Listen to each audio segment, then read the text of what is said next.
Hi there, Will here, and today I'd like to show you something that I think you might find quite interesting.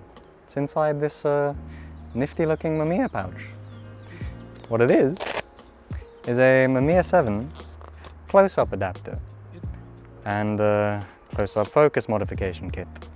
We're here at the lovely flower farm today, and what we're going to do is wander around with this close-up kit and take some pictures and see how they turn out.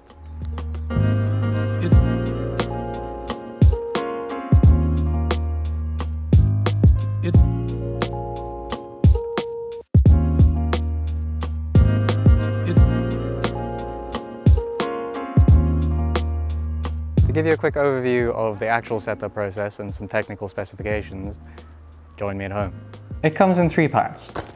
The first and most important part is the actual physical piece of glass that screws onto the thread of the 80mm Mamiya 7 lens. And please note that this adapter only works with the 80mm Mamiya 7 lens, so if you have any lens beside that and are interested in close-up pictures, you need the 80mm lens to make it work. And then two pieces of a bracket, basically, and they screw in very simply, I'll show you, and then allow you to predict focus with varying degrees of accuracy, as we'll come to learn. In terms of assembly, the simplest way I found to do it is firstly to set up the actual composition bracket, being very careful to open it in a manner that doesn't allow this bit on a hinge to just pop open, because these springs are supposedly quite delicate. Pretty much everything that can be solid is solid. This bit at the front is solid, these poles are solid, these are hollow obviously because they need to allow for the solid poles to retract into them. The base bit, solid, and the bit that attaches to the base bit, which has also got a tripod thread in it, is solid. And then obviously camera mounting piece is solid. This is a very well made piece of equipment. I mean, you can tell just by listening to the way that this lifts up. It sounds like it's got a gas piston or something in charge of it, which is very luxurious. To actually mount it to the camera, the easiest way I found is to attach this base plate first. You do so by lining up two little pins with holes on the base plate, and then you bring the camera over and thread the nifty tripod-sized screw thread into the camera. And then you're ready to rock. Attaching a close-up filter is basically like attaching a filter, you know? It's just a screw-in type deal. In terms of technical specifications, the focus distance between the front of the lens and where it's actually going to throw focus is 27.5 centimeters. So if you're not using the bracket, you set it up so that you know that whatever you're photographing is 27.5 centimeters from the lens. Or if you want to do it from the film plane, it's 41 centimeters from the film plane.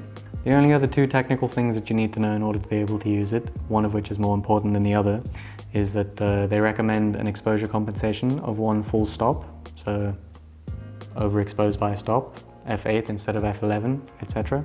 And that the lens itself needs to be set to 1 meter, the minimum focusing distance, otherwise it's not going to work. And you don't get to mess around with that. You set it to 1 meter and you focus 27.5 centimeters away. There is no alternative. That is how you're photographing if you're photographing with this kit. Knowing this, please join me in making some photographs, and I'll touch back with you here once you've got some things to look at. Hopefully I've given you a good overview of the setup process. It's not particularly complex, but worth noting when looking into it, I guess. And now we're gonna go make some pictures with it. Literally, I think you just do this.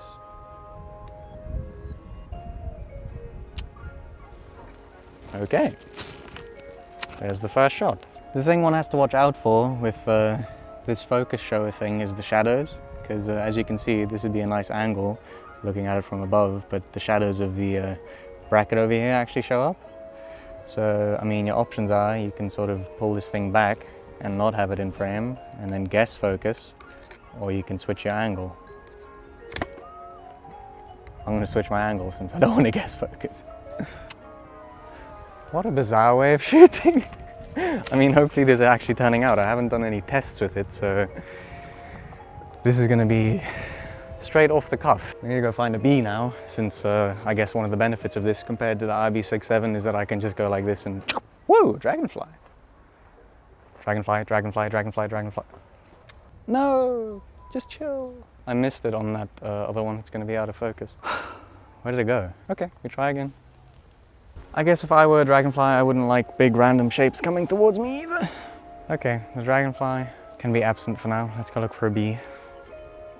I'm gonna open it up another stop. Don't mind overexposing a bunch. And then hopefully this is my frame. I mean, actually, the focus is going to be on the foreground here, isn't it? So we'll do this. This is such a bizarre way of composing. I really hope something's actually happening here. Oh, there's a bee on this. I'm gonna take a picture of the bee. I wonder what flowers the bees like the most.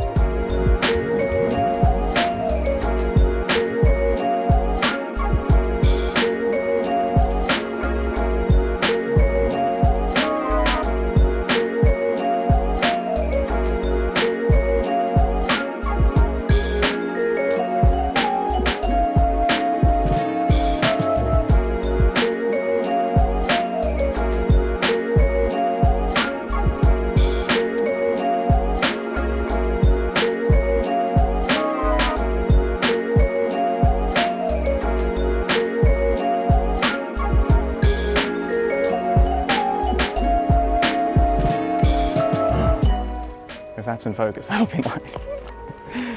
That's the thing with this setup, is I have no idea if anything is in focus or not. A bit distressing, really.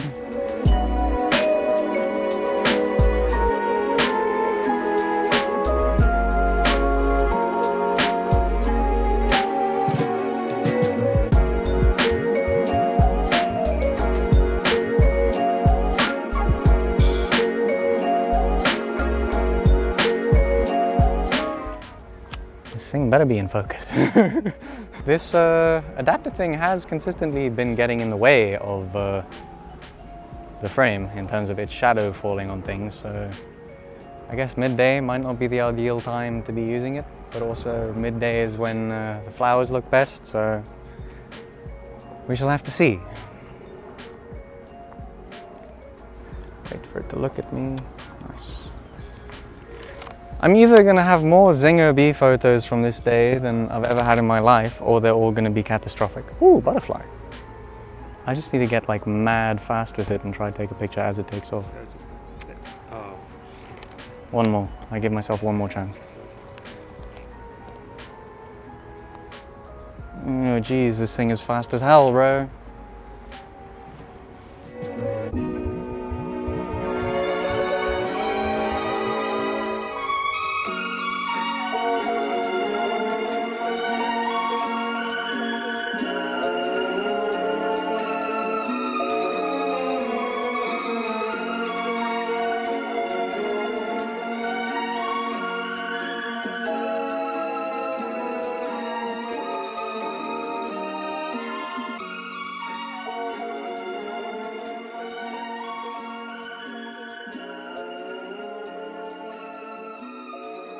First off, before anything, a big thank you to Benjamin for sending me this, because there's no way I'd ever have access to something like this unless someone had sent it to me. So thank you to Benjamin, who's actually appeared on this channel before on a Dawn Patrol adventure with me, for sending this to me all the way from America land. Knowing now what most of the results look like, I think I can safely say that this thing is a bit trickier than simply setting it to 1 meter and using the bracket.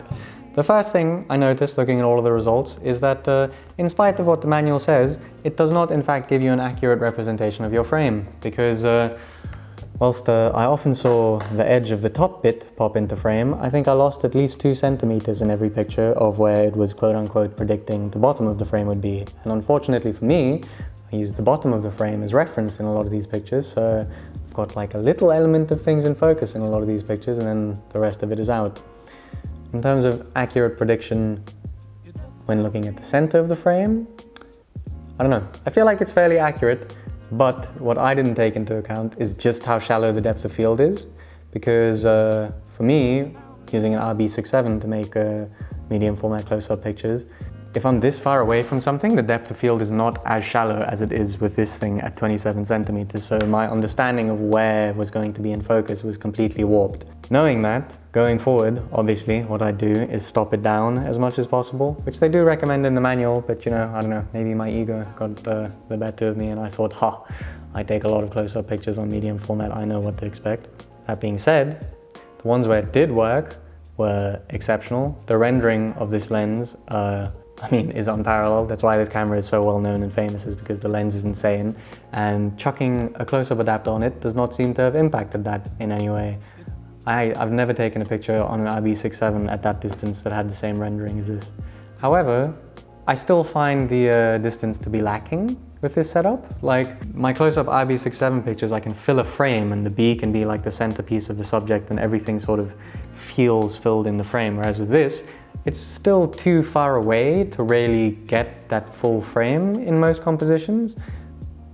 Like, I mean, if you're photographing very small scenes like this, where it only mattered if one thing was in focus and that thing was at the very front of the scene, then you could make it work. And obviously, for example, the best use case I found for it was the fern picture, because it's just like a top-down picture of a fern and everything that needs to be in focus is there.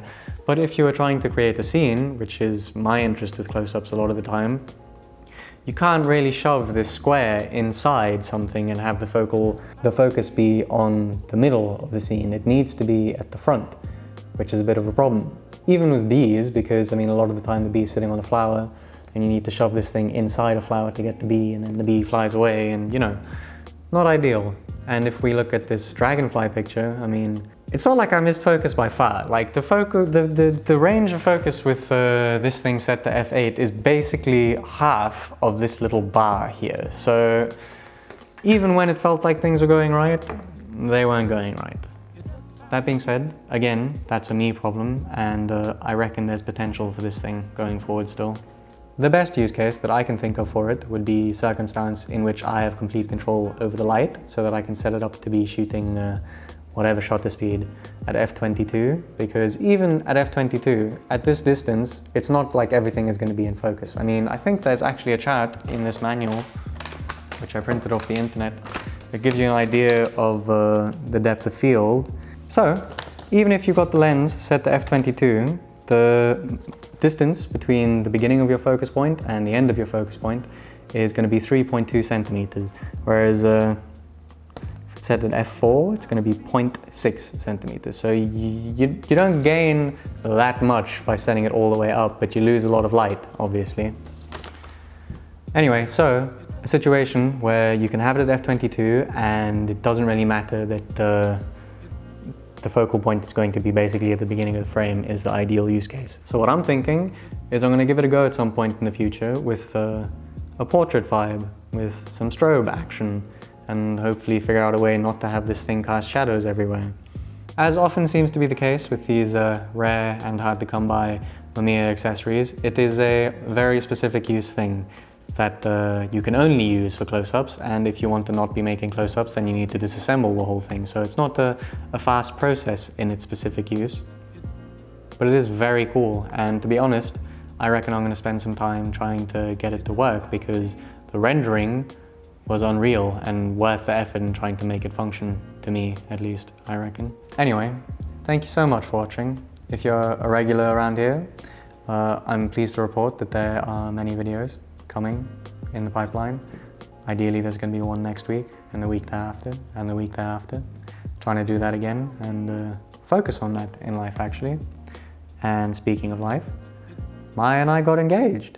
This is an engagement ring. Listen, somehow, I don't know how, it ended up on the wrong finger while I was recording this talking head stuff, and it doesn't live there. Sorry, Maya. Obviously, you'll have seen in the close-ups of the camera stuff that it is in fact on the correct finger, but just in this context, somehow, embarrassingly, it's on the wrong finger. Whoops. A big thank you, as always, to the members of my Buy Me a Coffee for supporting this channel. It's thanks to their efforts that things are going to start ramping up again around here, and there are many more adventures to come. Many, many more. I'll be putting things up there, outlining some of the potential plans. And I'll see you soon.